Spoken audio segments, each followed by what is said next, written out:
ಸರ್ಕಾರ ತರ್ತಾ ಇದೆ. 1996ರಿಂದಲೂ ಕೂಡ ರಾಜಕೀಯದಲ್ಲಿ ಚುನಾವಣೆಗಳಲ್ಲಿ ಮೀಸಲಾತಿ ಕೇಳುತ್ತಿದ್ದ ಮಹಿಳೆಯರಿಗೆ ಈಗ ಮೀಸಲಾತಿ ಸಿಗುವಂತಹ ಕಾಲ ಸನ್ನಿಹಿತವಾಗಿದೆ. ಸಂಸತ್ನಲ್ಲಿ ನಾರಿ ಶಕ್ತಿ ಮಸೂದೆ ಮಂಡನೆ ಆಗ್ತಾ ಇದೆ. ಹಾಲಿ ಲೋಕಸಭೆಯಲ್ಲಿ ಸ್ತ್ರೀ ಶಕ್ತಿ ಇರುವಂಥದ್ದು 74 ಮಂದಿ ಮಾತ್ರ. ಅಂದರೆ 13.6%ನಷ್ಟು ಮಹಿಳೆಯರು ಸದ್ಯಕ್ಕೆ ನಮ್ಮ ಸಂಸತ್ನಲ್ಲಿ ಇದ್ದಾರೆ. ಹಾಲಿ ಲೋಕಸಭೆಯಲ್ಲಿ ಇರುವಂಥದ್ದು 13.6% ಆದರೆ ಇನ್ನು ಮುಂದೆ 33%. ಅಂದರೆ 281 ಕ್ಷೇತ್ರಗಳಿಗೆ ಇದು ಏರಿಕೆ ಆಗುತ್ತೆ. ಅಂದರೆ ಒಟ್ಟಾರೆಯಾಗಿ ಈಗ ಏನು ಸಂಸತ್ತಿನ ಗಾತ್ರ ಹಿಗ್ಗಿದಾಗ SC ಮೀಸಲಾತಿ ಇರುವಂಥದ್ದು 136 84 ಕ್ಷೇತ್ರಗಳಲ್ಲಿ ಹಾಗೆ ಇರುತ್ತೆ, ಬದಲಾವಣೆ ಆಗುವುದಿಲ್ಲ. ST ಮೀಸಲಾತಿ 70 47 ಕ್ಷೇತ್ರಗಳು ಅದು ಕೂಡ ಹಾಗೆ ಇರುತ್ತೆ, ಬದಲಾವಣೆ ಆಗುವುದಿಲ್ಲ. ಹೀಗೆ ಇವೆಲ್ಲವೂ ಕೂಡ ಸದ್ಯಕ್ಕೆ ನಡೀತಾ ಇರುವಂತಹ ಬೆಳವಣಿಗೆ. ಈ ವಿಚಾರದಲ್ಲಿ ಮಲ್ಲಿಕಾರ್ಜುನ ಖರ್ಗೆ ಅವರು ಏನು ಹೇಳಿದ್ದಾರೆ ಅನ್ನೋದನ್ನು ತೋರಿಸ್ತೀನಿ.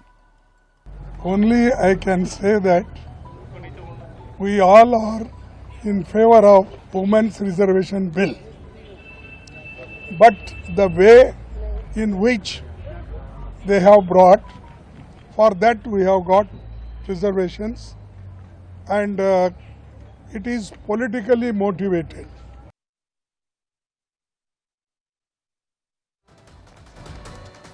ಇನ್ನು ಇರಾನ್ ಅಮೆರಿಕ ಮಧ್ಯೆ ಆಗ್ತಿರುವಂತಹ ಯುದ್ಧ ನಿಲ್ಲುವಂತಹ ಸಮಯ ಹತ್ತಿರ ಆಗ್ತಾ ಇದೆ. ಹೀಗಂತ ಅಮೆರಿಕದ ಅಧ್ಯಕ್ಷ ಡೊನಾಲ್ಡ್ ಟ್ರಂಪ್ ಅವರೇ ಹೇಳಿಕೆಯನ್ನು ನೀಡಿದ್ದಾರೆ. ಇರಾನ್ ಅಮೆರಿಕ ಇಸ್ರೇಲ್ ಯುದ್ಧ ಸಂಪೂರ್ಣವಾಗಿ ನಿಲ್ಲಿಸೋದಕ್ಕೆ 2ನೇ ಸುತ್ತಿನ ಮಾತುಕತೆ ನಡೆಸೋದಕ್ಕೆ ವೇದಿಕೆ ಕೂಡ ಸಜ್ಜಾಗ್ತಾ ಇದೆ. ಈ ನಡುವೆ ಇರಾನ್ ಮಾತ್ರ ಯುದ್ಧ ನಷ್ಟವನ್ನು ಅಮೆರಿಕ ಹಾಗೂ ಇಸ್ರೇಲ್ ತುಂಬಿಕೊಡಬೇಕು, ನೀವೇ ಶುರು ಮಾಡಿರುವಂತಹ ಯುದ್ಧದಿಂದ ನಮಗೆ $270 ಬಿಲಿಯನ್ ನಷ್ಟ ಆಗಿದೆ ಅಂತ ಹೇಳ್ತಾ ಇದ್ದಾರೆ. ಅಮೆರಿಕ ಅಧ್ಯಕ್ಷ ಡೊನಾಲ್ಡ್ ಟ್ರಂಪ್ ಕೂಡ 2 ಕಂಡೀಷನ್ ಅನ್ನು ಹಾಕಿದ್ದು, ಹಾರ್ಮುಜ್ ಜಲಸಂಧಿಯನ್ನು ಸಂಪೂರ್ಣವಾಗಿ ತೆರೀಬೇಕು ಮತ್ತು ಶಾಂತಿ ಸಭೆಯಲ್ಲಿ ಭಾಗಿಯಾಗುವ ನಿಯೋಗ IRGCಯಿಂದ ಸಂಪೂರ್ಣ ಅಧಿಕಾರ ಪಡೆದು ಚರ್ಚೆಗೆ ಬರಬೇಕು ಅಂತ ಹೇಳಿದ್ದಾರೆ.